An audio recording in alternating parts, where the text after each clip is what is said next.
Let's get into these 5 poses for quad stretches. Hi, I'm Christina and welcome to my channel, ChriskaYoga.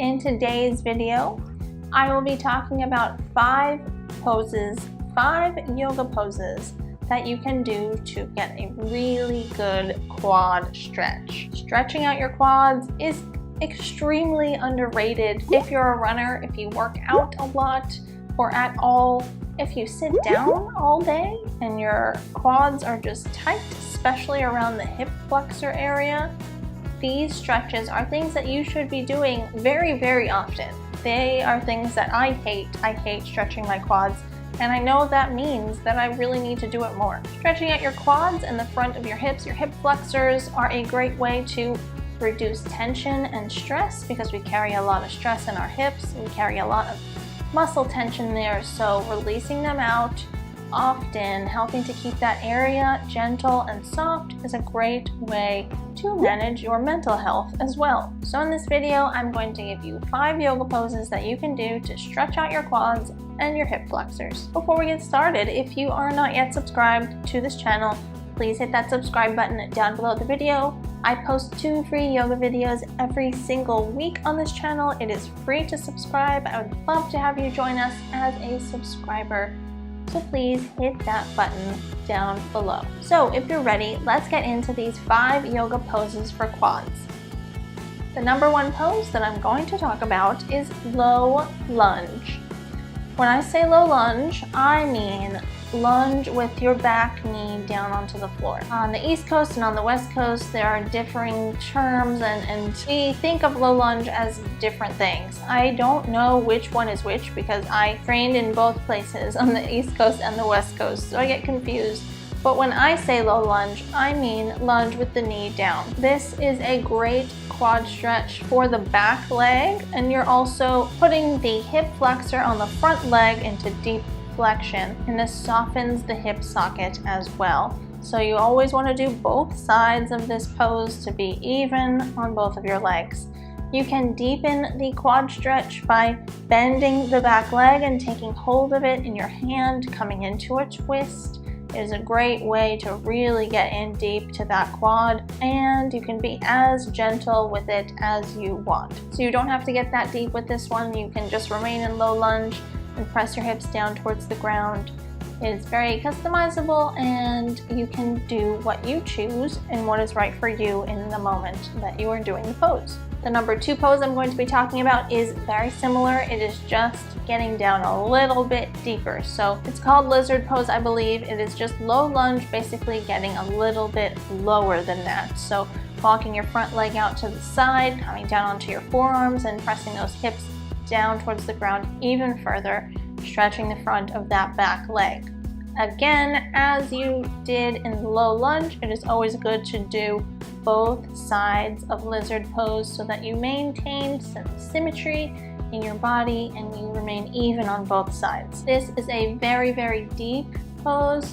It can be done with yoga blocks underneath your arms and hands if you would like. You just have to play around with it and see what works best for you. The number 3 pose that I'm going to be talking about is pigeon pose. This one is also a great stretch for your external rotation of the front leg, flexion of the front leg as well. It is a low back stretch because if you do the forward fold in this pose as well, you will be getting a low back stretch in that forward fold. And it is stretching the quad and the hip flexor on the back leg, just as I spoke about in low lunge and lizard pose. The back leg is getting the quad stretch in this pose. Again, please do both sides to maintain symmetry and stay even on both sides of your body. You can do this pose with or without a blanket. I prefer to do it with a blanket just for some hip support, but it is totally up to you. The 4th pose that I'm going to be talking about is a pose that I do not know the name of. I learned this pose from my mentor in New York City of my 300-hour training. She taught me this pose. I hadn't heard of it before. I believe it might be a variation of the yin pose called cat pulling its tail, but I'm not 100% sure. I feel like if it's its own thing. I don't know if it really can be called a particular variation of a certain pose. I think it's its own special pose. You lie down on your back and you stretch the quad of one leg and you hug the opposite leg in towards the shoulders. It is a very deep quad stretch, so if you're not warm before you do this pose, or any of the poses actually that I just spoke about, please warm your body up beforehand. You don't want to force your body into stretching too deeply before it's ready to do so. And finally, I will be talking about my least favorite pose ever, and this is King Arthur.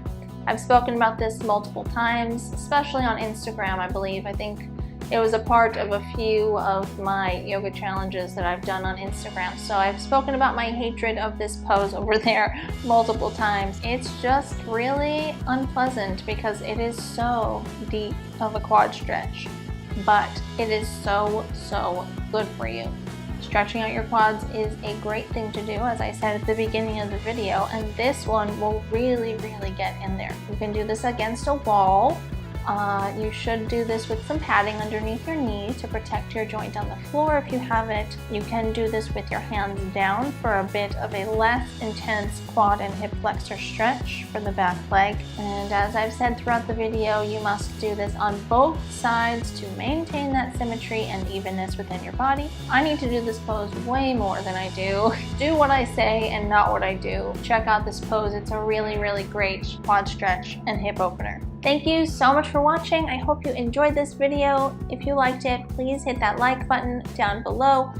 Let me know which of these poses do you like the best and which of them is your least favorite. I know which one I would choose as my least favorite, but I would love to hear from you, so let me know in the comment section below. If you aren't yet subscribed to this channel, hit that subscribe button down below as well. 2 free yoga videos every single week and bonus videos every Sunday, so definitely hit that subscribe button. Join this community of wonderful subscribers. I would love to have you join us. For even more yoga from me, helpful yoga tips and advice, free and premium yoga resources, head on over to ChriskaYoga.com, and of course do not forget to also follow me over on Instagram at ChriskaYoga for daily yoga motivation, inspiration behind the scenes of this channel, updates on the Insta story. Head on over to Instagram and follow me over there as well. All of the links to everything are listed in the description box below this video. Thank you so much. See you next time.